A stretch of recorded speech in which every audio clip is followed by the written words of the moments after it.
दोस्तों yes bank की बात तो यस बैंक ने एफडी के ऊपर नई इंटरेस्ट रेट जारी कर दी है और इसने अब की बार देखे तो एसबीआई और एचडीएफसी बैंक आईसीआईसी बैंक को पछाड़ दिया है। सबसे शानदार इस समय इंटरेस्ट रेट प्रोवाइड कर रही है, यानी आने वाले समय में इसका बिजनेस बढ़ता हुआ दिखाई देगा।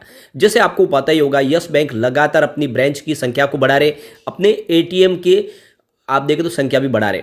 पिछले दिनों जब इसकी शुरुआत हुई थी 2020 के बाद, तो उन्होंने काफ़ी एटीएम कम कर लिए थे। अगर किसी बैंक का एटीएम बाजू में है तो वो अपना एटीएम को बंद कर थे, क्योंकि उस समय उनको बिजनेस को कंट्रोल करना था, खर्च को कम करना था। लेकिन अब उन्होंने एक एग्रेसिव रणनीति अपनाई है।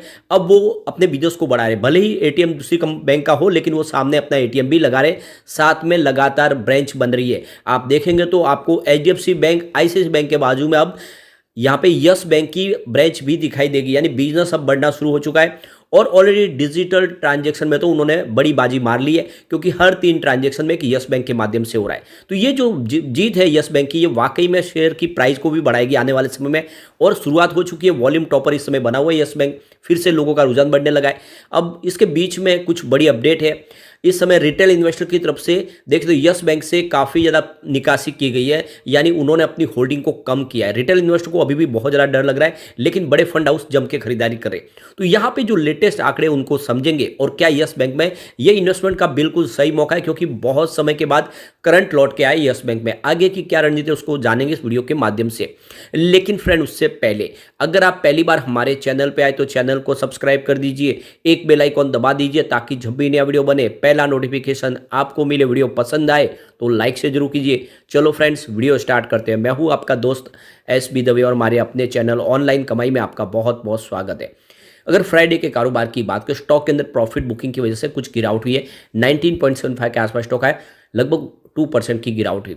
तो 20.40 का हाई भी बना और ऊपर के लेवल से फिर प्रॉफिट बुकिंग आई, क्योंकि स्टॉक पिछले दिनों काफ़ी दौड़ा है। अब आप ये प्रदर्शन देख ही सकते हो। 1 नवंबर को 2023 अगर आप देखें, इस महीने की शुरुआत में 16 रुपये के आसपास स्टॉक था। तो ये 16 रुपीज़ का जो स्टॉक था वो देख सकते हो कि 21 को क्रॉस किया। तो ये काफ़ी बड़ी तेजी, यानी लगभग 5 रुपये की तेजी। तो इस नवंबर महीने में 15-20 दिन में जो 5 रुपये की बड़ी तेजी देखने को मिली, ऐसे में प्रॉफिट बुकिंग तो आनी है। तो ये प्राइस काफ़ी तेज़ी से बढ़ी। आप देख ही सकते हो कि 16 रुपये से जो स्टॉक है, यह इस रिजल्ट के बाद लगातार दौड़ा। 16 से आप देखें तो यहाँ पे आपको ये स्टॉक 9 नवंबर तक 18 तक पे ज़्यादा वो दिखाई देगा। फिर 13 नवंबर को स्टॉक 19 तक पहुँचा, फिर 15 नवंबर तक ये देखें तो 20 तक पहुँच गया। और इसी तरह से दौड़ते हुए 15-20 दिन में ये 21 तक पहुँचा और अब प्रॉफिट बुकिंग आई है, जो बिल्कुल आएगी ही। अब देख सकते हो कि पूरे बाजार में वॉल्यूम के मामले में यस बैंक फ्राइडे को भी नंबर 1 था। काफ़ी बड़ी तेज़ी के साथ इसका वॉल्यूम बढ़ रहा है। अब यहाँ पे यस बैंक ने एफडी के ऊपर फिक्स डिपॉजिट के नए इंटरेस्ट रेट जारी कर दिए हैं, और एचडीएफसी बैंक, आईसीआईसी बैंक और एसबीआई के भी हमारे सामने आ चुके। तो आप देखें तो यस बैंक ने इस बार जो डिपॉजिट रेट रखी है उसके ऊपर इंटरेस्ट रेट जो प्रोवाइड कर रही है एफडी के ऊपर, वो 3.25 मिनिमम है और मैक्सिमम 7.75% है। और अगर बात करें सीनियर सिटीजन की, तो वो 3.75 मिनिमम है और मैक्सिमम जो इंटरेस्ट रेट प्रोवाइड करे वो 8.25 की है सीनियर सिटीजन के लिए। तो ये अलग अलग जो टेनियर के हिसाब से आपको इसमें फ़र्क होता हुआ दिखाई देगा। आप जितने समय के लिए, टाइम पीरियड के लिए एफडी करेंगे, उसके हिसाब से आपको ये कम ज़्यादा होता हुआ दिखाई देगा। लेकिन जो हाईएस्ट है आप समझ सकते हो कि 7.75 तो जनरल पब्लिक के लिए, और सीनियर सिटीजन के लिए 8.25 प्रोवाइड किया जाएगा। अगर हम बात करें आईसीआईसी बैंक की, तो आईसीआईसी बैंक 3% से लेकर 7.1% का एफडी रेट प्रोवाइड कर रही है। और अगर सीनियर सिटीजन की बात करें, उनके लिए 3.5% से लेके 7.65% तक की हाईएस्ट है। तो यहाँ पे यस बैंक 8.25% प्रोवाइड कर रही है और जनरल पब्लिक के लिए 7.75 है। तो बिल्कुल आईसीआईसी बैंक से ज़्यादा आपको जो इंटरेस्ट रेट है वो यस बैंक दे रहा है। अगर हम एचडीएफसी बैंक की बात करें, तो उन्होंने 3% मिनिमम और 7.20% हाईएस्ट है जनरल पब्लिक के लिए। और सीनियर सिटीजन की बात करिए 3.5% से लेके 7.75% के आसपास है। तो आप क्लियरली समझ सकते हो कि एचडीएफसी बैंक से भी ज़्यादा इस समय जो इंटरेस्ट रेट प्रोवाइड करते हो वो यस बैंक है। ये बात अलग है कि एचडीएफसी बैंक आईसीआईसी बैंक के मुकाबले थोड़ा सा ज़्यादा आपको एफडी के ऊपर इंटरेस्ट रेट दे रही है। अब अगर हम एसबीआई की बात करें, तो एसबीआई यहाँ पे 3% से लेकर 7.1% के आसपास दे रही है। तो ये सबसे कम है। आप देख सकते हो कि एसबीआई इस समय जो इंटरेस्ट रेट दे रही है, जो इंटरेस्ट रेट सबसे कम है। तो यहाँ पे नंबर 1 बन के निकली है यस बैंक। यस बैंक ने यहाँ पे आईसीआईसी बैंक, एसबीआई और एचडीएफसी बैंक को पछाड़ा है। नंबर 2 के ऊपर आपको एचडीएफसी बैंक दिखाई देगा, और 3 नंबर पे आपको आईसीआईसी बैंक दिखाई देगी, और नंबर 4 पे एसबीआई जो सबसे कम आपको इंटरेस्ट रेट प्रोवाइड करती हुई दिखाई देगी। तो कुल मिला के इससे भी आने वाले समय बिजनेस बढ़ता हुआ दिखाई देगा। बिल्कुल यस बैंक में नए निवेशक भी आएंगे वहाँ पे एफडी करने के लिए, स्पेशली सीनियर सिटीजन की तरफ से उनको अच्छा यहाँ पे इंटरेस्ट रेट मिल रहा है, तो वो आएंगे बिल्कुल ज़रूर। इसके बीच में एक चौंकाने वाली खबर निकल कर आई है कि जो इस समय देखें तो जो लेटेस्ट आंकड़े निकले उसमें देखें तो जो यस बैंक के अंदर जो रिटेल इन्वेस्टर है उनकी संख्या में कट होती हुई है। उन्होंने यहाँ पे देखो जो 50 लाख से नीचे आ गए हैं। एक तरह से ये इतिहास रचा था, 50 लाख शेयर होल्डर थे यस बैंक के अंदर, लेकिन उस संख्या के अंदर अब कमी आई है। तो क्या है इसका मतलब? यस बैंक में निवेशकों का भरोसा घट रहा है। तो पिछले 6 महीने में देखें तो शेयर धारकों की संख्या में 1.5 लाख की गिरावट आई है। तो अभी भी देखें तो पूरे बाजार में यानी शेयर स्टॉक मार्केट में नंबर 1 तो फिलहाल यस बैंक है शेयर होल्डर की संख्या के मामले में, और लेकिन फिलहाल 50 लाख से नीचे आया है। तो देख सकते हो कि ये बैंक इस साल की शुरुआत में एक नया रिकॉर्ड बनाया था, 50 लाख शेयर होल्डर हुए थे यस बैंक के, लेकिन इस समय वो संख्या नीचे है। तो आप देख सकते हो कि इसके बाद अब ये इसमें इस सितंबर तिमाही के दौरान जो शेयर होल्डर की संख्या वो 48,441 के आसपास आ गई है, जो 50,06,000 के आसपास थी उसके पहले अगर सही साल के शुरुआत में। तो ये संख्या जरूर कम हुई है।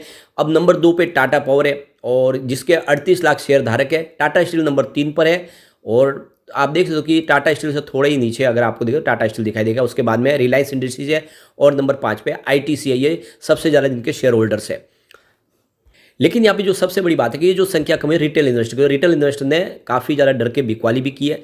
अब यहाँ पे अगर म्यूचुअल फंड की होल्डिंग देखें तो लेटेस्ट 31 अक्टूबर के आंकड़े हमारे सामने, Motilal Oswal Nifty mid cap 150 ने यहाँ पे 13.02 करोड़ का इन्वेस्टमेंट किया है। उनकी holding 1.53% month on month basis पे बढ़ी है। Nippon India ETF mid cap 150 index की बात करें, उनका 11.77 करोड़ का इन्वेस्टमेंट है। उनकी holding 5.32% month on month basis पे घटी है, यानी उन्होंने अपनी कुछ होल्डिंग यहाँ पे ट्रिम की है। Nippon India Nifty mid cap 150 index की बात करें, उनका 10.91 करोड़ का इन्वेस्टमेंट है। उनकी होल्डिंग भी 12.55% मंथ ऑन मंथ बेसिस पे आपको घटती हुई दिखाई देगी। Mirae Asset Nifty mid cap 150 index की बात करो 6.54 करोड़ का उनका इन्वेस्टमेंट है। 1.78% की होल्डिंग उन्होंने मंथ ऑन मंथ बेसिस पे बढ़ा दी है इस अक्टूबर मंथ में। Motilal Oswal Nifty mid cap 100 की बात करें तो उनकी होल्डिंग 4.92% की है। उनकी holding 14.91% month on month basis पे घटी है। इसके अलावा ICICI Pru Nifty mid cap 150 index की बात करें तो उनकी 2.75 करोड़ का इन्वेस्टमेंट, उन्होंने 10.34% की holding month on month basis पे बढ़ाई है। इसके अलावा ICICI Pru Nifty mid cap 150 index की बात करें उनकी 2.71 करोड़ का उनका इन्वेस्टमेंट है और उनकी होल्डिंग भी 0.14% मंथ ऑन मंथ बेसिस पे बढ़ी है। इसके अलावा SBI Nifty mid cap 150 index की बात करें तो 2.55 करोड़ का इन्वेस्टमेंट किया है। उनकी holding 3.46% month on month basis पे बढ़ी है। इसके अलावा 361 क्वांट डायरेक्ट की बात करें 1.68 करोड़ का इन्वेस्टमेट किया, उन्होंने holding 2.17% month on month basis पे बढ़ाई है। इसके अलावा Aditya Birla SL Nifty mid cap 150 index की बात करें तो 1.59 करोड़ का उन्होंने इन्वेस्टमेंट किया, 4.02% की होल्डिंग उनकी भी मंथ ऑन मंथ बेसिस पे बढ़ी है। तो ज़्यादा करके जो म्यूचुअल फंड है उनकी होल्डिंग बढ़ी है। आपको जो ट्रिम होती हुई म्यूचुअल फंड दिखाई वो सिर्फ 3 है। बाकी ICICI बैंक की तरफ से जो म्यूचुअल फंड से निवेश किया हुआ है, SBI की तरफ से भी निवेश बढ़ा है, तो ये अच्छी बात है। आप देख सकते निवेश इस समय काफ़ी अच्छा कर रहे हैं यस बैंक में और संभावना पॉजिटिव बनी हुई है। अब एक बार यस बैंक की परफॉर्मेंस को देखें तो यस बैंक BSE सेंसेक्स और बैंक इंडेक्स के मुकाबले पिछले 5 साल में इसने 36% का नेगेटिव रिटर्न दिया है। सेंसेक्स ने 13% की तेजी बताई है और बैंक इंडेक्स में 11% की तेजी। तो जो रिटर्न निगेटिव हो बिल्कुल डेफिनेटली आपको यस बैंक का ही दिखा देगा, क्योंकि यस बैंक डूब गई थी। लेकिन 3 ईयर के हिसाब से यस बैंक ने फिर से 10% की रिकवरी दिखाई है। BSE सेंसेक्स में 14% की तेजी है, बैंक इंडेक्स में 13% की तेजी। तो यहाँ पे विनर आपको सेंसेक्स दिखाई देगा। लेकिन 1 ईयर के हिसाब से यस बैंक ने 17% का शानदार रिटर्न दिया है। सेंसेक्स में 7% की तेजी बनी है, बैंक इंडेक्स में 1% की तेजी है। तो 1 ईयर के हिसाब से विनर आपको यस बैंक दिखाई देगा। बात 3 मंथ की करें तो यस बैंक ने 16% का शानदार रिटर्न दिया है, जबकि सेंसेक्स में मात्र 0.82% की तेजी बनी है और बैंक इंडेक्स निगेटिव रहा है 1.24%। तो विनर आपको यस बैंक ही दिखाई देगा। बात अगर 1 मंथ की करें तो यस बैंक ने 21% का शानदार रिटर्न दिया है, जबकि सेंसेक्स में 2% की तेजी बनी है और बैंक इंडेक्स में 1% की तेजी है। तो सबसे शानदार रिटर्न दिया है यस बैंक ने। फिलहाल ईयर टू डेट के हिसाब से इसमें 3% की गिरावट है, सेंसेक्स में 8% की तेजी बनी है और बैंक इंडेक्स मात्र 0.88% ही दौड़ा है।